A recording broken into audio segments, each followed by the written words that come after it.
D'ailleurs, il avait aucune expérience, il n'aurait jamais rien vu de sa vie, vraiment très très terre à terre. Et au bout de 3 jours, il est allé sur Troy Atlas. Ah, incroyable. C'était pendant la période de Troy Atlas et il est allé dans le vaisseau spatial. Il a rencontré les reptiliens draconiens qui l'ont vu aussi et juste après, il a été attaqué par un reptilien. Et là, à ce moment-là, vu qu'il était en plein exercice, il s'est souvenu des outils qu'il devait utiliser pour se protéger et il a réussi à s'en débarrasser au bout de quelques secondes en pensant, d'ailleurs, il a même entendu ma voix dans sa tête en disant, Bill, souviens-toi des outils que tu peux avoir pour te protéger. Et il fait, ah oui, oui, mes outils.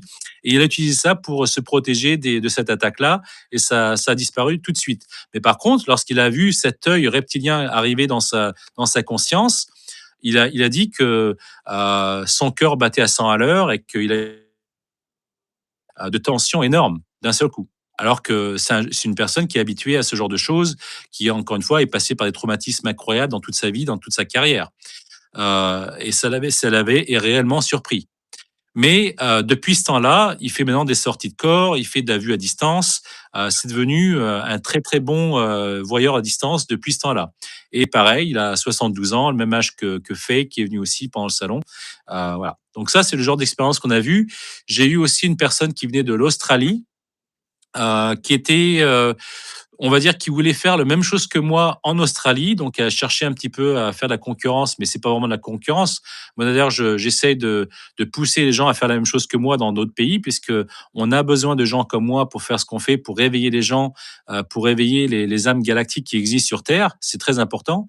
Donc, Michel qui est venu sur place, Christina, pardon, pas Christina est venue sur place et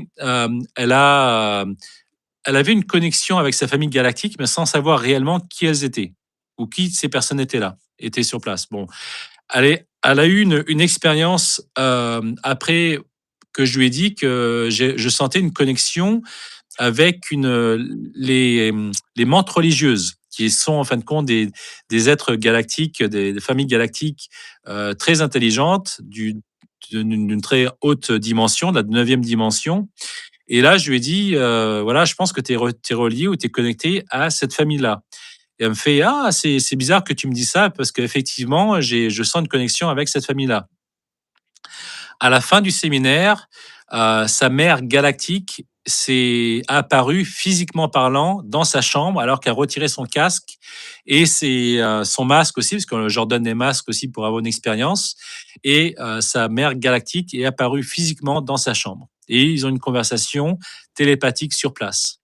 Ah, c'est Et alors là, elle lui a donné énormément de détails sur sa vie en tant euh, que, que Mantis.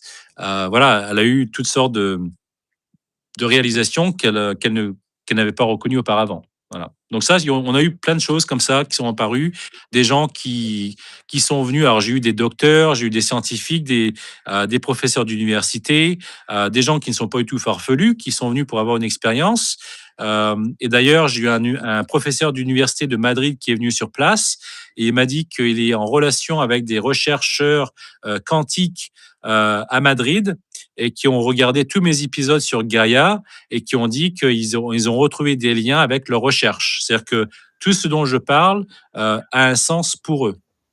Voilà. Donc, sans avoir on va dire, d'éducation quantique ou quoi que ce soit, je vis simplement, j'ai vécu ce genre d'expérience et je peux le verbaliser, l'utiliser, en parler par rapport à ce que je connais.